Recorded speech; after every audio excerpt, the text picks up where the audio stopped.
The thing is that the people who are fighting, most of them are between the age of 16, 21. Right. You know? Like the Sandinistas, whose average age was like 18 or something. Those people are going to school, they're going to work if they have work, they're living with their parents. Right. You know, they're taking time out and they're going and they're fighting a guerrilla war, but they're not sort of faceless strangers in the area. Right. They're going back to their street and they're going to their school and they're doing their study and they're trying to be as normal as possible. As they can be, right. Eventually, because of their activities, they're forced into going on the run from the British. Right. Right. And then they go full time into the operations side, right. you know. And then their days are numbered, really. Right. What are you talking about? When I was active, it was very discriminatory in that they would really try to talk you out of joining the movement, you know. You had to go to something like 11 or 12 lectures, and they go into the history of the country, right. and just tell you that, you know, if you join the IRA, number one, you're going to spend a lot of fucking sleepless nights lying out in ditches and shit. Right. You're probably going to lose your wife if you're married. Right. You're going to do long terms in prison, and you're more than likely going to end up dead. Right. Right. There's been a war in Belfast and in Northern Ireland every 10 years of the minority trying to get their rights. And similarly, every year or every other year, there's been, you know, on the 11th of July, before the big march of the Loyalists, they get very drunk around a bonfire and they burn Lundy, and then they attack any small Catholic enclave close to them. I was working actually on a renovation of a pub. I was a joiner at the time, a carpenter, and it wasn't a Loyalist area. And when I went home, I just went home, went to bed, and I woke up the next morning and there had been massive rioting the whole previous night. But in my area, which is the largest Catholic area, you know, there was nobody attacked us, you know. And whole streets of Catholics had been burnt out, people killed. The Loyalists had just run amok on one of their periodic sectarian programs. The police came in behind the Loyalists in armoured cars using these big Browning 50-50s. There was a kid killed on something like the 10th floor of a block of flats in its crib by one of these police bullets. The police just came in and sprayed the entire areas with these heavy weapons, with this Loyalist mob in front of them throwing petrol bombs and burning people out and shooting people. My involvement in my politics come from what I observed happening in 68, 69 and what has happened since. You know, I don't justify the actions I took or what I feel by Irish history. Right. Because, you know, I don't feel that there's any need to bring up wrongs of the past to justify what is happening now. This was invaded 400 years ago or some shit like that, and the people have always been getting put down since then. There's sort of a cultural ethic feeling that runs through the people anyway, you know, that is there, they know, they don't need to express it in political terms or anything else. It's just there, it's just a fear that people have, you know. Would you say that the provisionals are politically motivated? No, I wouldn't, because they've got no political motivation as we understand it. In fact, Jerry Adams, one of the leading people, made a speech at Bodenstown about a fortnight ago when he made it quite clear that he wasn't attempting just to drive the British out of Northern Ireland or anything like that, because he said that if that was achieved and there was, for argument's sake, a united Ireland of 32 counties, he'd destroy that too. They are just in the business of destruction. Would you say, therefore, that they're mindless? Well, to my way of thinking, yes. So the northern area is ruled from London, right? Yeah, it's direct rule. It doesn't have its own parliament. Yeah, well, for almost 60 years it had its own parliament, and it was allowed to do exactly as it wished, and it just brought in all these anti-Catholic laws. The Catholic was just like a nigger, you know, in the States, you know, it was there to be used. Right. And abused, you know. So whenever the partition of Ireland came, they decided that they would create a state which was the largest geographical area that they could control with a permanent majority. And that's decided that was the 6 counties, right? They actually abandoned a lot of their friends and brothers in the other counties of Ulster, because there's a lot of Protestants and, in fact, Loyalists still in these border counties with Northern Ireland, you know. But they cut their losses and took the north. Right. These people up here have no input in terms, or no relation to the rest of Ireland? Well, I mean, they've got a social commercial interaction, Exchange, which sure. has to be there, but they're politically and economically tied to Great Britain. Right. And are viewed as simply a province like Sussex or something. Economically, politically, they're treated like some sort of colonial place. They've got all these special laws, special repressive laws, and all these special things apply to them. That they don't have it in this part of Ireland? Oh no, they have it in that part of Ireland as well, but they don't have it in England. I heard your briefing, and what you were saying was very reminiscent of we've got to win the minds and hearts of the people. Of course. I heard that back in Vietnam. Exactly. But that is our job over here, isn't it? We are protecting the people. We consider, and it is, that this part of the world is still part of the United Kingdom. It may be the UK inside the walls, but outside on patrol, it is hostile territory. This is part of the UK, no? No, not to us. This part of Ireland. At least we think it's Ireland, anyhow. And these soldiers? But to us, they're an army of occupation. Really? Yeah. You want them out? Yes. Yeah, they're here just to keep the flag flying, nothing more, nothing less. The IRA are a small group with limited funds, Right. and they've destroyed the British Army this past 10 years and continue to do it. The only way they can do that is because the vast majority of the Catholic population support them and let them use their houses and harbour them and give them funds and everything else. Because the IRA aren't a sort of a strange creature that springs up at the age of 18 and runs amok. They're all the kids from the area, you know. This isn't terrorism. I mean, if they wanted to, No, I know if it's they not.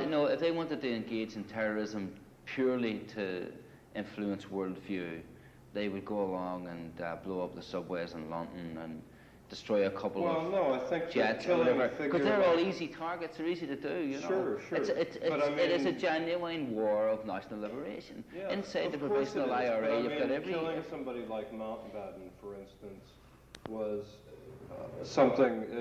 He wasn't a particularly strategic figure, except in terms of sensationalism and doing something that would achieve. Pretty rare case, I think. No, I think that.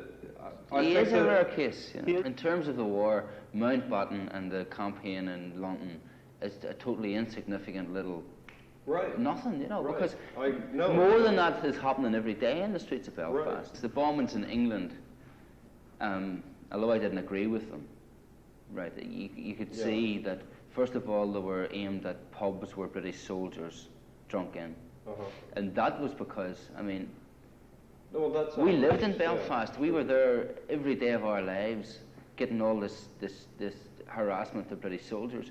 They came and done 4 months, and then they went back to London and got stoned and got drunk, and they didn't have to worry, you know. Right. The idea of that was to further demoralise the British Army, you know. Yeah. A side effect of that was that one bomb let off in England is worth 150,000 bombs let off in Ireland, right? Yeah. Because of the suppression of information from Ireland. But But the I think main that the I main think- tack of that was to disconcert and disorientate British soldiers, to keep the tension up.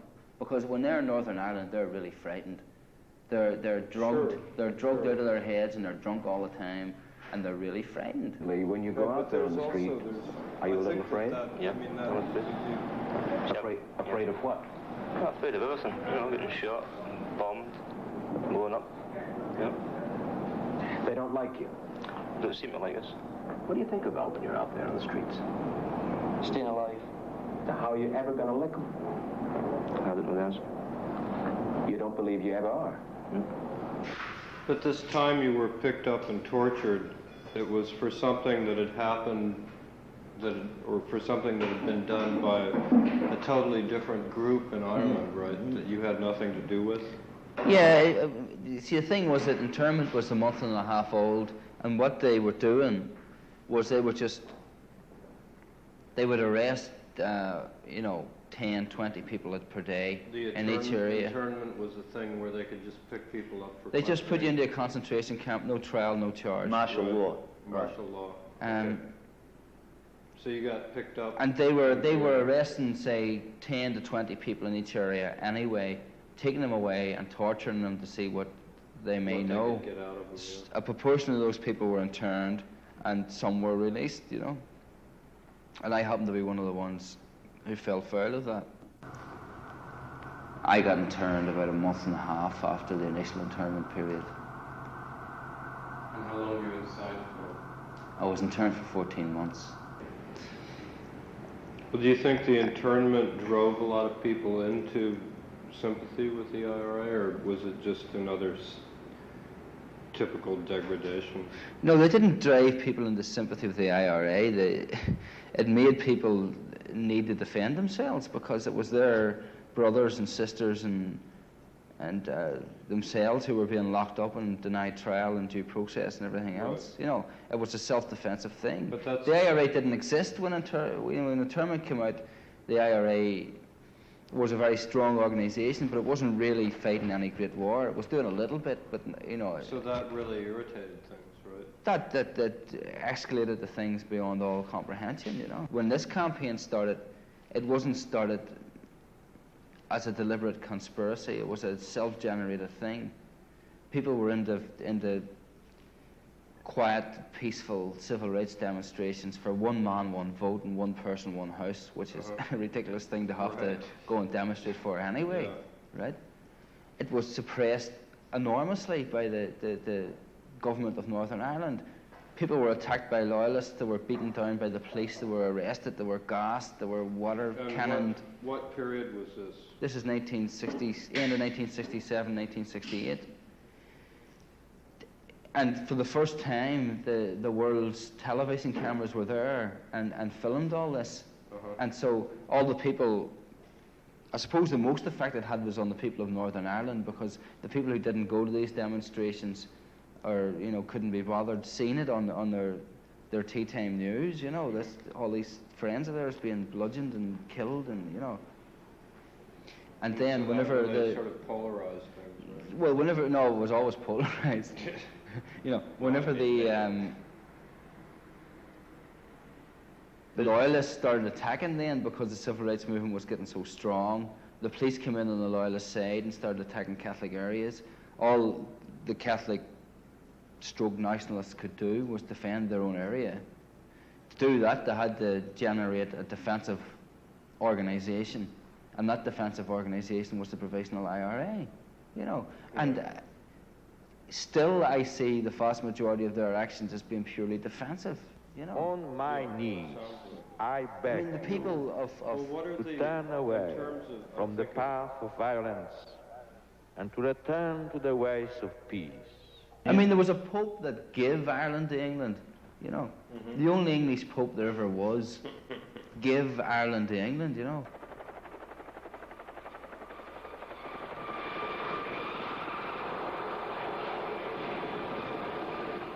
Peter Trenier Michel, 2nd Battalion Royal Green Jackets, on his 4th Ulster tour, confirmed that the IRA were proving a tough nut to crack.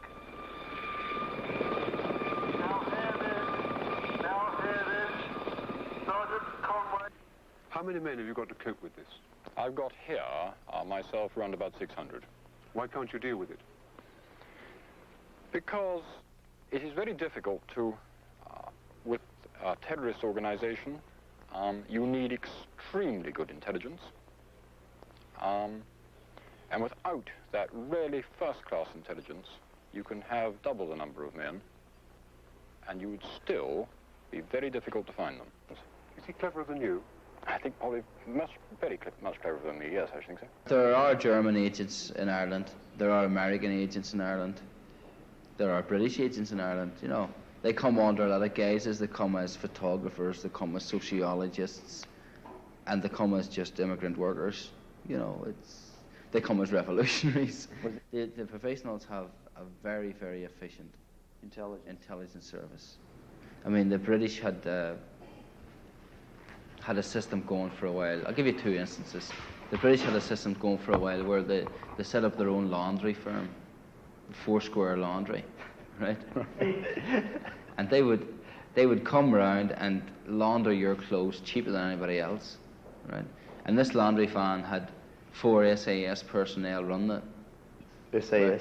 Yeah. What's that? It's a special air service. It's like the Green Beret of the British Army. Assassination. Yeah, right wing. And inside their laundry van they had a special secret compartment where they filmed out of and all this sort of stuff. And also, before they laundered any of their clothes, they'd done forensic tests on it. Right, so if you had been out shooting and you came running home and you said to your mother, clean this quick, she gave it the Foursquare Laundry and they'd done a forensic test, and then they knew somebody out of that house was up to no good, you know, and that sort of stuff. Right. Yeah. But the IRA intelligence squad got onto this. Foursquare Laundry van came around. And the IRA busted it and the office that had registered at the same time, and I think they killed about 3 or 4 of them, and one girl got away. Those men took up arms very reluctantly, and they're some of the men who took up arms that I would trust with my own life today, whereas I would not trust the politicians who drove them to those things. You can't be an absentee leader, you know. I mean, if you are going to direct the fight, you've got to be there. Fighting. Right? So you go through a period of, you know, not being known and doing a lot of fighting, and then being known and being on the run and doing a lot of fighting, and then you're either dead, you're in jail, or you're so fucking hot that you can't be on the scene anymore. Like you. You know, yeah. I mean, you're on the run. I was thinking about that before, that when they get you on this thing, they defuse you politically, right? Because you can't. Well, I mean, it depends. Not as soon as they would wish, you know. But for you. And then, I mean, there's a lot of before you leave, you pass on all the knowledge and intelligence you have to your successor. You know. So I mean, you the thing is that you cannot.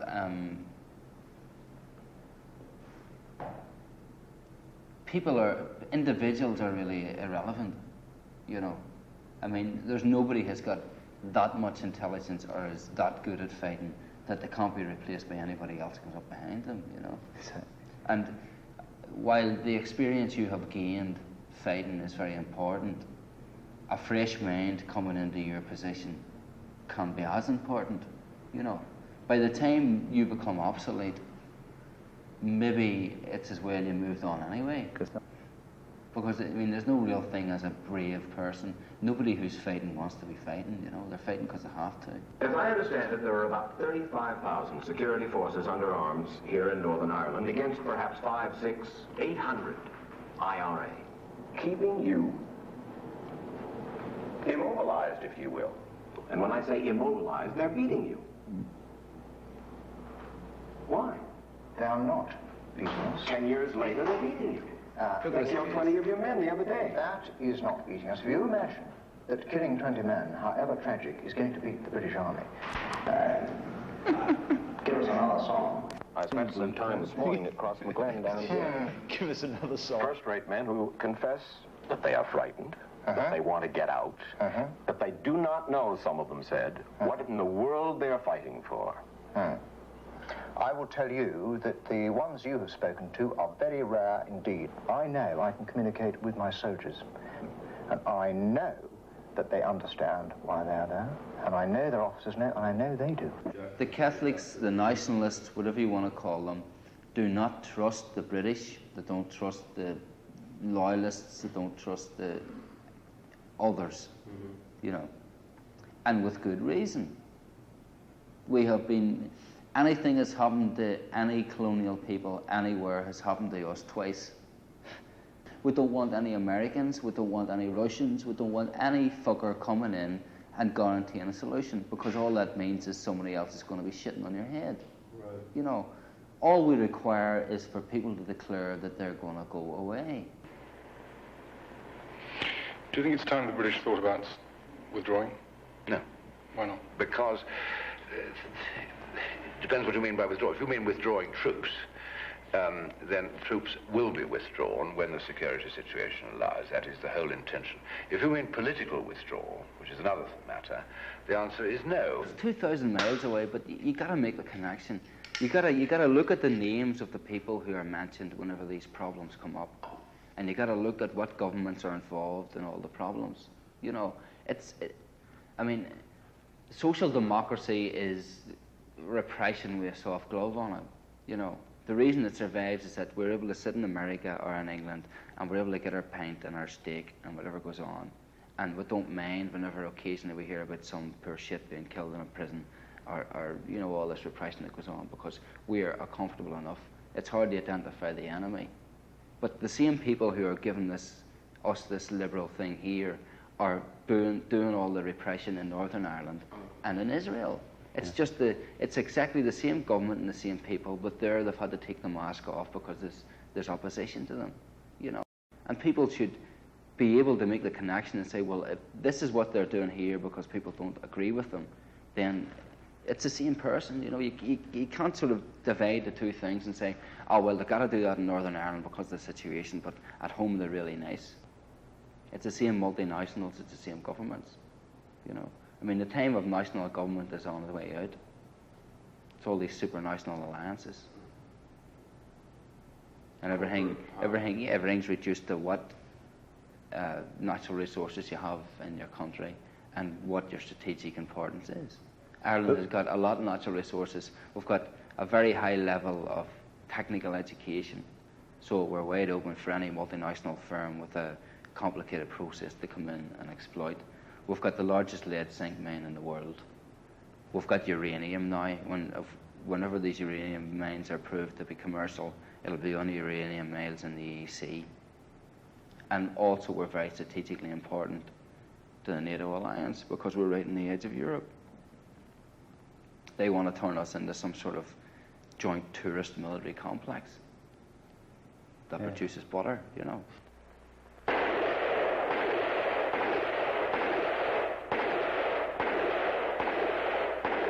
I don't believe that violence can fundamentally change anything at all. But there are special circumstances like Northern Ireland, which is the only place I can talk about. I see violence happening in Europe, and some of the people I see killed, I believe, I am not too worried about them dying, right? Because they've been oppressors and they've been the cause of a lot of other people dying. I can't mourn for them. Right. But as for what practical use that's going to have, I can't comment because I don't really know that much about that situation. But in Northern Ireland, until the six-county border goes, until the threat is lifted from the heads of the minority that they're going to be wiped out in the next loyalist program, then normal politics, whether it's anarchist or capitalist or Marxist or anything else, just doesn't have a look in. Right? So the start is to remove the people from the abnormal fear of being wiped out just because they happen to exist. They can go back to the ordinary fear of economic repression and all the rest, you know, but at least they can think and develop it without this double fear of being actually shot down in the street or taken away and tortured, you know. It's incredible that the kind of the media, the way that it presents, you know, the IRA soldiers as terrorists and all these acts as terrorist acts, like it does with the PLO and like it's done with, like... They're branded as malicious. Yeah, they're branded as having a different morality to what, you know, like this woman getting shot in the street. That gets no coverage, you know, whereas 12 soldiers bombed or something or Mountbatten, right? Mountbatten's life gets, you know, worldwide sympathy. In fact, people feel sorry for him, you know. Yeah. But the bomber doesn't get any kind of, doesn't even get a chance to state his or her case, you know. Yeah. And I talked to people about the Mountbatten thing, and they said, you know, why kill an innocent, benign person, you know? But he wasn't even benign. Right. Exactly. He was the rottenest old fascist ever walked. I mean, there's a letter in the Irish People this week from an Indian guy talking about what Mountbatten done in India, you know? And he's presented as the liberator of India. I mean, he left a thing in his will saying that no Japanese were allowed to come to his funeral because of what they'd done to the British soldiers in the Second World War. He did. Yeah. The Japanese ambassador wasn't allowed to come to the funeral, you know. Right. The majority of the people who now join the British Army know that there's a war on in Northern Ireland. They're told in the recruiting office, you're going to go to Northern Ireland, you're going to be in a war, you know. They join because they see themselves. Society has taught them that they got to be aggressive and they got to prove you're a man and all this sort of shit. And they're unemployed anyway. And they reckon they're going to go off and shoot a few paddies for a few years and come back and get a good job, you know.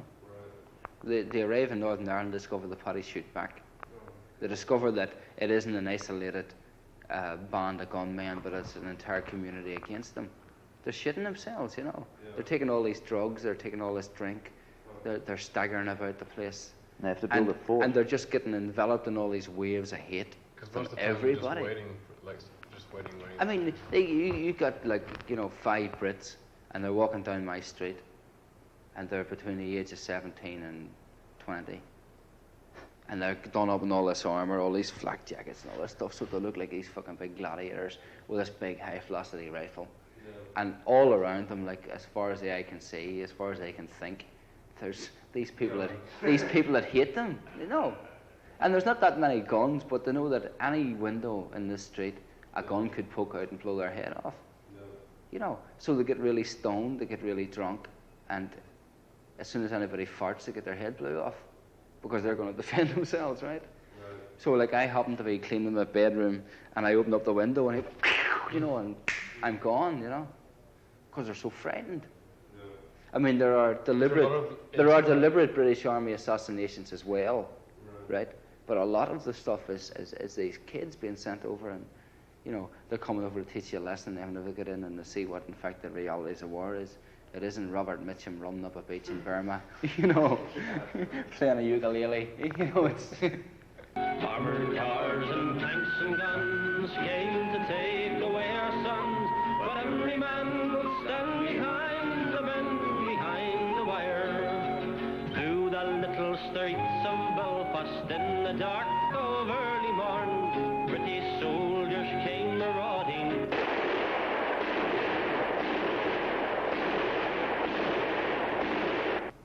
He was killed because he was a Catholic, basically. He came along, I was living in Dublin at the time, and the works that he owned was a small upholstery works that was just across about 500 yards from a police station beside Milltown Cemetery, and it was always full of British soldiers. Like, they were always in the place. You couldn't go in or out without being stopped. The night he was killed, there wasn't one to be seen. And even whenever he was shot, the British in the police station 500 yards away didn't react to the shooting, didn't move, didn't do anything. You think they knew about it before? I believe that there must have been some sort of collaboration. But he was, as he was coming out of work, going down this laneway, he was stopped by his people and they tried to take him away. And loyalist assassinations always seem to incorporate torture and being cut up and a lot of brutality before they actually kill you. And he had always said that he would never allow himself to be taken away.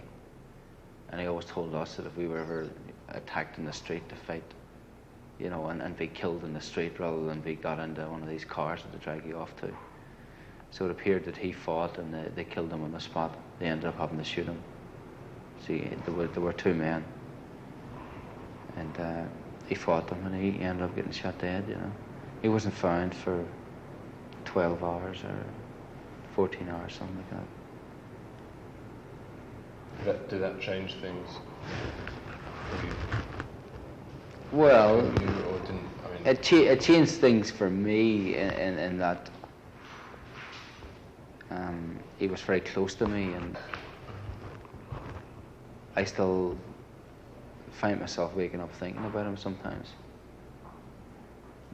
You know, but physically and you know, the other ways, not really. You know, I mean, I had moved out of the house, and that it affects me greatly in that my mother's a widow and she's very upset and I'm very close to her, and you know, she's got to be looked after and that sort of stuff. I got a phone call to Dublin telling me about it, and I went up to Belfast. I'll always wanted. And whenever the body was taken to the funeral, to the church, was taken to the church to then go off to the funeral. When I was in the church, the British surrounded the chapel with armoured cars and dogs and all this sort of stuff. They said they were coming in to get me. But they were persuaded by the crowd. It was a very big funeral. And the crowd outside, the chapel was full, and there was massive crowd outside. They convinced them that it would be foolish to try it, so they all went away eventually. I didn't hear about it till afterwards. Yeah, she was very good. Just after the. She was the first woman that became like an accepted member. It's one of the first. Tell that yeah. story because that's really good. She was. She turned up to a standby, which was like we'd all have to sit in the house, and there'd be arms in the house in case something was going to happen. You know, maybe it would be a march going on, or maybe the British had been more active in the area, or loyalists were thinking of doing something, or you know. But you'd end up sitting in a house maybe with 15 people all sitting around the walls, and all these arms in the next room, waiting for something to happen. And when the women had just been accepted, this girl, who's a very good friend of mine, came in with 2 other girls, and they sat down, and they got this sexist banter thrown at them, you know. Oh, what do you think, and all this, all these real cocky macho boys, you know. And she got a Thompson submachine gun out of the armory, came in, and she sort of set it down. She turned out the light, she stripped it, like in about 15 seconds, in the dark, lit the light again, said, and it was all sitting out perfect. Right. Turned the light out again in about 15 seconds, put it back together in the dark, right? Lit the light again and said, there. And the guy who had been directing all this shit at her, she threw it at him and said, you do that. No, he didn't even know how to fucking take a magazine out of the thing, you know. Sounds like something in a Gotcha. movie. The attack is on property, right? It's not on persons. So you have to give enough time for any particular area to be evacuated before your bomb will explode, you know. Usually that's half an hour, 3/4 of an hour, you know. And the British, I mean, I have got amazing respect for British Army bomb disposal. They're just incredible, you know. They go along, but they're really, to end up, they're very, very good, they're very expertise. And if you give them 3/4 of an hour, 2 times out of 10 they're going to defuse the fucking bomb because they're good at it, you know. They walk up to a bomb that's going to explode any second and sit down, and as calmly as they can, they X-ray it and they film it and they start to try and take it apart. That's something that requires enormous courage, you know. Yeah. And what makes a good bomber, conversely, is not really the technical expertise, you know. Although that's very, very important. It's very important to be able to produce these sophisticated things, you know. But it's getting into the psychology of planning the bomb. Of the bomb disposal guy. To try to outfox him, right? Yeah. I mean, you say, okay, I put down this sort of bomb, he defused it. Therefore, I shall produce this bomb, which looks exactly the same, but in fact is this. Or you'll stick in lots of stuff that actually don't do anything at all. I stick in all these transistors and doodads and stuff, and they're all appear to be wired into the thing, and they're all over the fucking place, and they don't do anything at all. Right? Now he's sitting there and he's saying, okay, now this is probably such and such a person, bomber number 2. Right? And what he'd done previously was this. He threw all this shit and it didn't do anything. But then again, there was these couple of things that I didn't think done anything but did. You know, and he's got to try and second guess you, and you got to try and second guess him. You know, it's yeah. We were sort of permanently on the run. We had a free area. Every door was open to us. Every person was with us. You know, we just walked in anywhere, slept anywhere. People were really behind us. You know. We had barricades up. Whenever the British, we were sitting in houses, and we had people in the barricades. And when the British turned up, they would send us a message, and we'd fly down in a jeep or a car and engage them in fire, and we were keeping the whole area free. We were full of adrenaline, you know, and we were going doing these bombing runs in town. Yeah, we get really into it. We get really the adrenaline stuff. I mean, we were really, really frightened, although we wouldn't admit it. Yeah, we used to do things like we'd put a gallon of petrol in the car bomb because the TV cameras, the colour TV cameras would, you know, because, I mean, when a bomb goes off, it's sort of like, there's this big flash with blue veins running through it, right? And it's over, and then you've got dust and debris and shit falling down. It's not really that good a picture, you know. But if you put a gallon of petrol in it, you get this big orange plume going up like an atomic bomb. You get this really deep yellow colour with orange around the edge of it, and you've got the blue streaks of the high explosive going out. It's really impressive, you know. So we used to put occasionally throw a gallon of petrol in, so the TV cameras would get a good shot, you know. I mean, most of the bombs after internment and until I was interned were just, you know, bombs that you lit. You know, you had a 3-minute fuse. You went to the place, you lit the fuse, you threw it in, and you ran like fuck, you know. 3 minutes is a long time. Actually. Yeah, it is. It is. You know, I didn't believe that for weeks. That's what they tried to get me for in Dublin. Right. But the idea of charging me with a bank robbery in Dublin, I mean, they arrested me. I called at a friend's house, and he had been arrested the day before, and they said they had found a sawn-off shotgun underneath his bed. Right. I happened to call them. They can't prove anything. Nice. Yeah. So I rubbed the door, and the special branch man answered the door and dragged me in and took me off to the Bridewell. And they kept me for 2 days and interrogated me. And they tried to implicate me in this shotgun offence. You know, even at this McPartland, this special branch man McPartland, a northerner, you know. And he came in with a briefcase, and he said, threw it down. These two really young and experienced guys had been questioning me. I've been having great fun with them. But he came in, and he threw this briefcase down. He said, did you ever see this briefcase before? Before you answer now, I'm telling you that this will be taken down using the evidence. You're going to get done, you know. And I said, I never seen it in my life before. He said, okay. And he took out this shotgun, sawn-off shotgun, which had been broken half, you know. And he's sort of fiddling with it all the time, you know.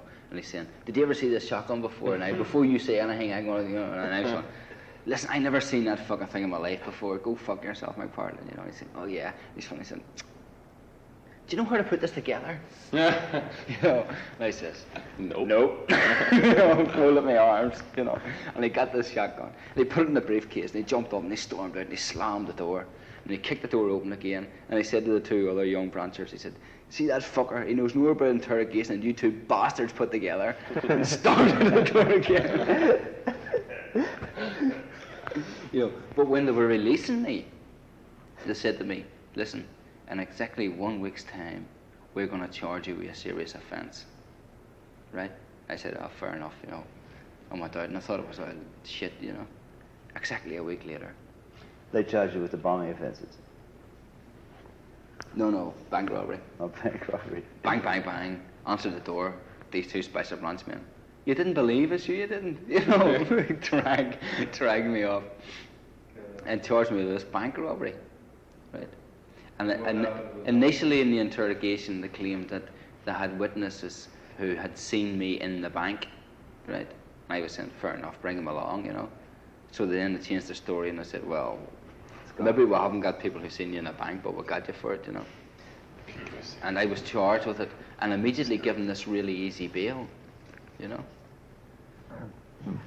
So I get out in bail and I'm walking about the streets and I'm approached by the branch again. And they tell me that I've got to go and see their boss at this hotel in Dublin.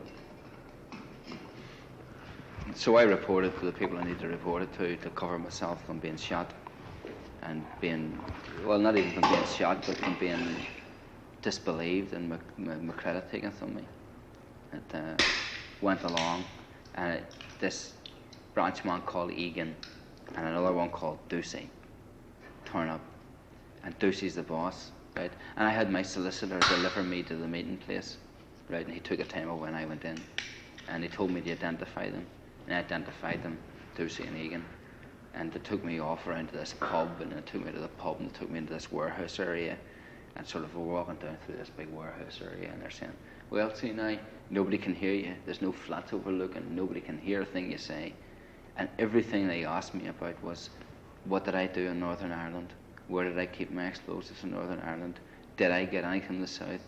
What did I know about London? Not the fuck a thing about robbing banks in Dublin, you know? Not a word, you know? And would I spy on the IRA in Dublin? And all this sort of stuff, you know?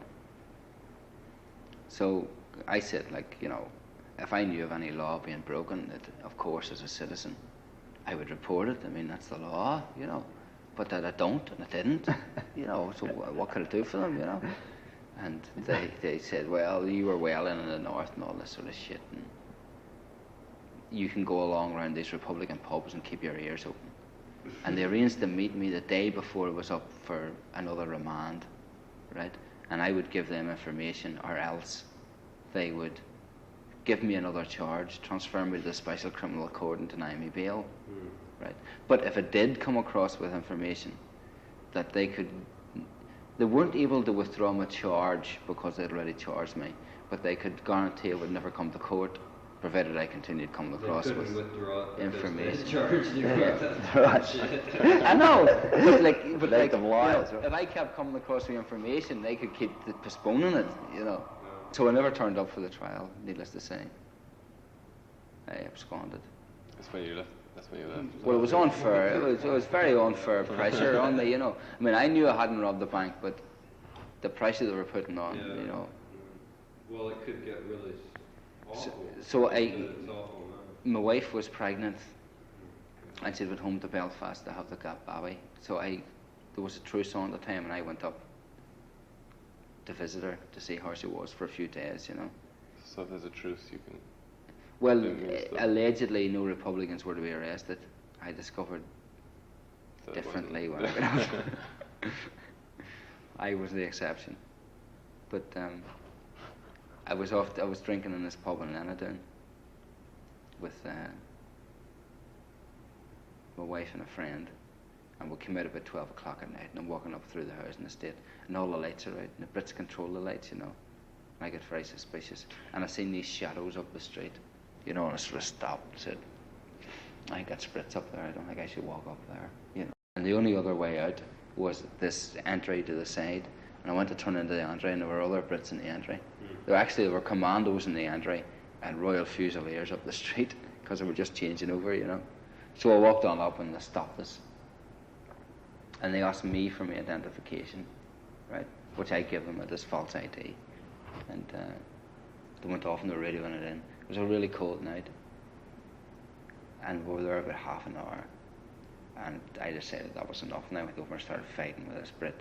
You know, I said, listen, this woman's pregnant, and how dare you stop us in the street, and there's a truce on, all this shit, you know.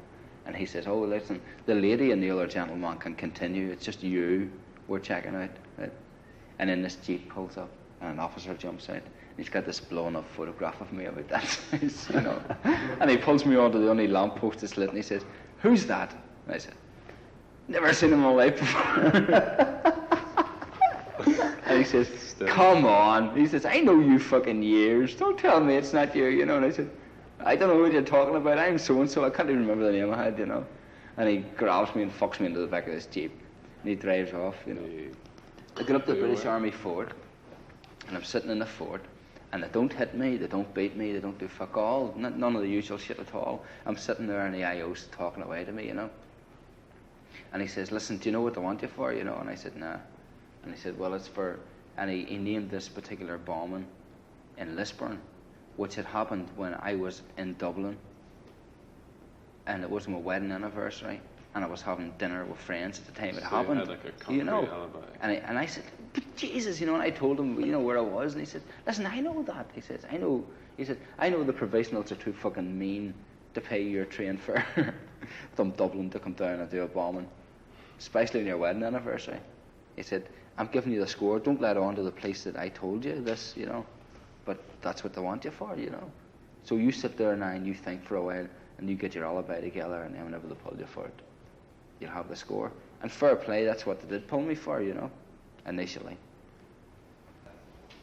When the main damage was done to you before the interrogation centre, it would be the Brits who actually scooped you off the street. They'd beat you up in the armoured car going up to the army compound, and that would soften you up for the British IO. And then after you went to the interrogation centre, you get more beaten, you know. Britain, Sir Kenneth Newman, heads the RUC. We asked him about the torture charges. I don't rule out for one moment that in a civilized country or any other country, there are people in any organization who will fall below the high standards set by that organization, of course. What you're saying is that there is not a systematic... There is absolutely no systematic, any question of this. The whole system is against it. And a guy, you sort of starting with your legs right open, and you're like this, and there's three of them around you, behind you, and they're swinging at punches in, hitting your stomach, and you're folding up, and they're putting it back up again. And this fucking branch man just puts a big boot right between my legs, crushes my balls, and I just collapse in a heap. And I pass out. And they wake me up, and they put me against the wall again. They ask me another question, and I don't answer it, and I do the same again, And I've done it 3 times. And then they dragged me out, and they threw me back into the main interrogation room. And they were all doing press-ups at the time. And I was fucking, listen, I was terrified. I would have done fucking anything for anybody except talk to them. But I was genuinely terrified. And I was down there, and there was this fucking big uniformed cop standing over me with this big baton. And he was saying, okay, you got to do your press-ups with all the rest, And I was pressing with all the strength I fucking had. I was praying to God that I don't fucking believe in. And I couldn't move. I couldn't move a fucking millimeter. And he was beating my back and saying, press up. And I was really pushing, and I couldn't fucking move. Because my balls had swollen about 3 times the size they were, And then they were giving us chores through this, they'd take you out to wash the floor or something like that, And they dragged me out. I had to polish this Jeep, right? And the car I was caught in had 6 false number plates in the boot. Did I mention that? No. It had 6 false number plates in the boot, right? So I'm bending over and I'm polishing this Jeep, and every time I bend over, this RUC man gives me this unmerciful smack on the arse with this dial rod, about a 1/2-inch dial rod, It was indescribably sore, And I'd sort of get up and go, and he'd say, polish that, and I'd look at him and I'd bend down to polish it. And as soon as I got down, whack, And there was the Brit who had driven it in, he calls me over. And he says, listen, Paddy, he says, who's the leader of the Free Presbyterian Church? And I say, Dr. Ian Paisley, right? And he says, correct. He said, what do you call the Pope? What's the Pope's name? And did I know the Pope's name?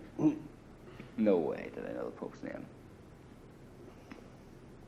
I said, I've no idea. And I went into this big rant and rave about he was a Catholic, an English Catholic, and how we were bringing bad news in the faith and all this sort of stuff, And he pulled out his pistol, right? He stuck it into my mouth, right? And he said, do you know what this is? And I said, it's a gun, And he said, yeah, it's a gun. He said, do you know what happens when I do this? And he cocked the pistol, right? And I said, I think the wee bullet goes up into the thing. He says, that's right, Paddy, yeah. He held it to my mouth, and he said, say God save the Queen and all this sort of shit, I said, God save the Queen and all this sort of shit. And he said, do you know what would happen if I pulled this trigger? I said, yeah, I think that the bullet that's in the wee thing would fire and would hit me, He said, that's right, Paddy. He pulled the fucking trigger. And click. Oh, God. And you see, I had seen pistols before, right? And he knew that. And the pistols I had seen anyway, whenever the magazine's empty, they lock open when you cock them. Right. And he had the magazine fixed so that he could cock it empty. Right. And a bullet wouldn't go up. So I knew there was a fucking bullet in that gun. Right. And one night, I don't know, really late, early in the morning, he called me out into the room where all the policemen are. And he got a boiled egg. He lifted a boiled egg. I was starving. I was really starving. And I was beat to shit. I could hardly walk, And I look at him and he says, do you want this boiled egg? And I said, yeah. knowing at the back of my head I wasn't going to get it, right? So he gives it to me and he takes it back and he shells the egg, right? And he said, no, do you want a sandwich? You know, do you want an egg sandwich? And I said, yeah, love an egg sandwich. And he says to this uniformed pig, right, make an egg sandwich. The pig gets the bread, he butters the bread, he slices the egg, he puts the egg on it, you know. Do you want some salt? Yeah. Do you want some pepper? Yeah. Anything else? No, thanks. Puts the top on it, cuts it in half, puts it in a paper plate, hands it to me. I get this egg. Thanks a lot. Go back into the room. He says, no, wait a minute. Do you want a cup of tea? A cup of tea. Yeah, love a cup of tea, you know. Get them a cup of tea. Pour me out a cup of tea in this cup. Do you want milk? Yeah, milk. Sugar? Yeah, sugar. You know, puts the sugar in it. Gives me the cup, so I've got this sandwich in one hand and this cup of tea in the other hand. The saliva is just running down my chin, you know. And I go walk back in it. Thanks a lot. Go to walk in. He said, listen, come here. He says, they'd all be really jealous of you in there if you went in and ate that egg sandwich and drunk that tea. They haven't been fed for fucking a day, you know. And I said, no, you know. He said, listen, come over to my room and eat it there, right, which is in the interrogation block. So he takes me over to the interrogation block. You haven't touched the sandwich, it's like... No, I mean, I can't, like you know. I mean, the interrogation block is another building, right? And it's sort of got something like 5 interrogation rooms and an office at the end, you know. So he brings me down to his room, we'll go in. And I sit the tea down, eat these sandwiches, drinking tea. He's eating sandwiches and drinking tea as well, you know. He starts giggling. I'm looking at him, you know. He's going, you know, like real... And then another policeman comes in plain clothes, and he's got this big, what do you call it, trifle? A what? Trifle? A trifle. Like it's a sponge cake, dessert, you know, an inverted sponge cake with all this fruit and cream and all in it. That's trifle. Trifle? Yeah. He's got this big fucking trifle, like giant. You know, and he walks in, and Harry Taylor, that's the branch man, he says to him, where'd you get that? You know? And he says, I stole it off the soldiers. Right? And Harry says, Jesus Christ, you'll have us killed. You know, if they find out we stole that, we'll have to eat it all now. And he looks at me and he says, do you like trifle? And I said, do I what? You know? And he cut this thing up into thirds, right? And he just grabbed a bit and grabbed it into his face. There was fucking, you know, bits of fruit going everywhere, like a real Billy Bunter scene, you know? And like, I was no different. I was starving. I grabbed it and I was cramming everything and I could get in and, you know. And I get all this food into me and I'm waving it off and I'm drinking my tea, you know, and he's looking at me going, oh, that was great. And he's making fun about the Brits, you know. And I'm going, yeah, great, you know. And he says, come here to show you something, you know. So I hobble out behind him, right? I'm covered in blood. My clothes are in rags. My balls are swollen to about 3 times the size. I'm walking like John Wayne, you know. And he brings me down to the office, right? And he says, listen, walk in behind me. Pretend you're one of us, right? He walks in this suit, looking fresh. I drag in behind him, looking like this. And there's one uniformed policeman there, and he says to him something like, oh, is Joe here, you know? And he says, no, Joe's not here. And he says, okay. And he walks out, and I walk out behind him. And he opens up every door of every interrogation room and shows me they're empty, right? And we'll go back into the interrogation room, we'll sit down.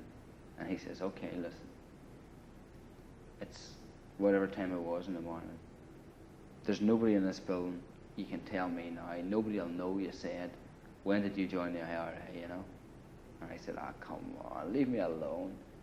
And they beat me until I vomited up all the fucking trifle, all the egg sandwich I got. I mean, all the food I got was just spewed out all over the floor. I think the provisionals can never be beaten. Yes. Why? Because I think that if one can be effective in one's operation, I think one can beat them. Yeah, I'm afraid it's going to take a little time. I don't say that they will cease to exist. When I say beaten, I think what I mean is that the amount of damage they are able to inflict on the community will be reduced to so much that it really won't constitute a threat to a normal way of life as it does at the moment. What about General Glover's remarks of his assessment that they have the dedication and the sinews of war to wage war for the foreseeable future? No, but that may be the case. I mean, this is his opinion, but it doesn't mean to say you can't beat him.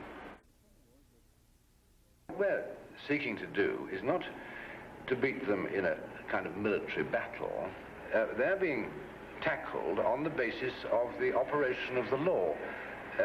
And that is where the police have such a crucial role to play, because what we're seeking to do is to catch them and bring them to justice. And, you know, there is really quite an impressive record of success.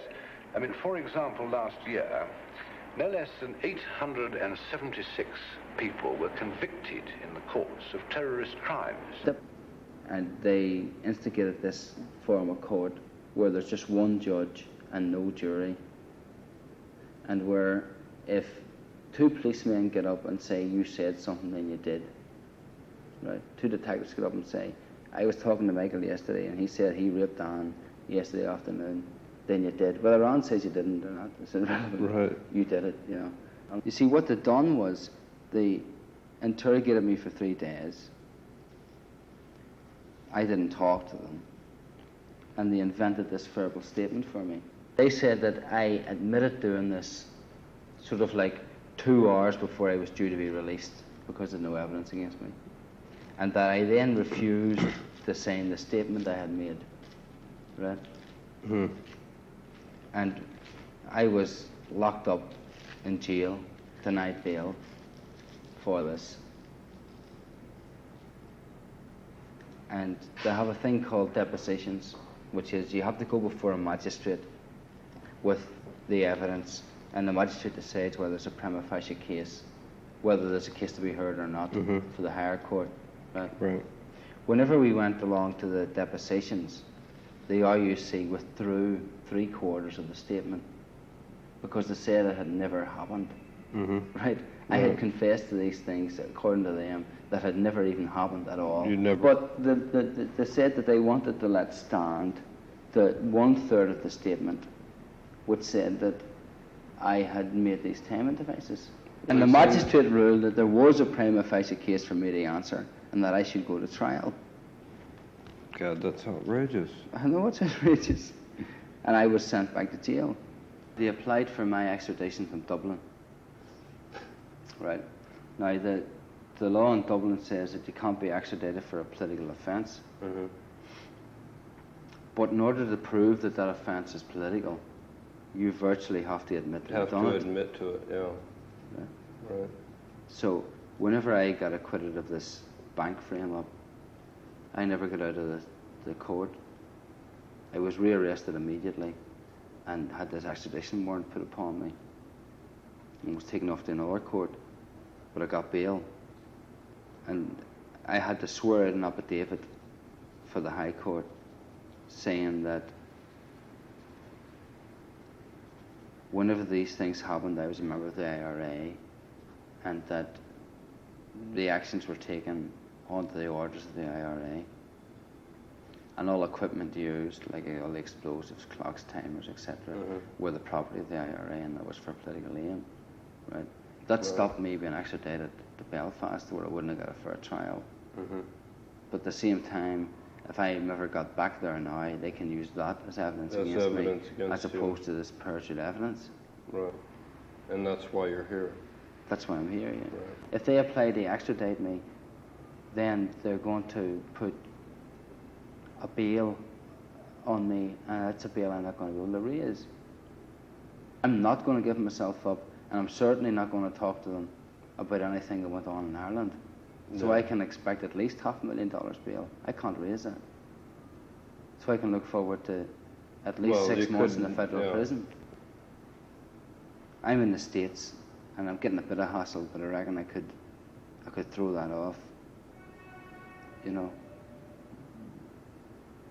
But the chance to say something on a videotape that maybe will get through to somebody else, it's not something I have the right to turn down, you know. No. I mean, regardless if it means that I'm going to get deported or if I'm going to be locked up for 6 months or something, it's like nothing. I mean, I know a guy, 17 years old, he's in H block for 15 years. No, no, and I he's think learning it's this shit it's and maggots, you know. And I feel like sort of not doing this. You know, I feel like just, you know, clearing off for a few months and coming back and getting a nice life together and all that shit. But then when I think of him, when, you know, I wake up every morning and I look about and I'm depressed because I'm not doing the things I want to do. And then I think of where I probably should be. And I get really happy, you know. No. And I just think I got to do this for the same reason.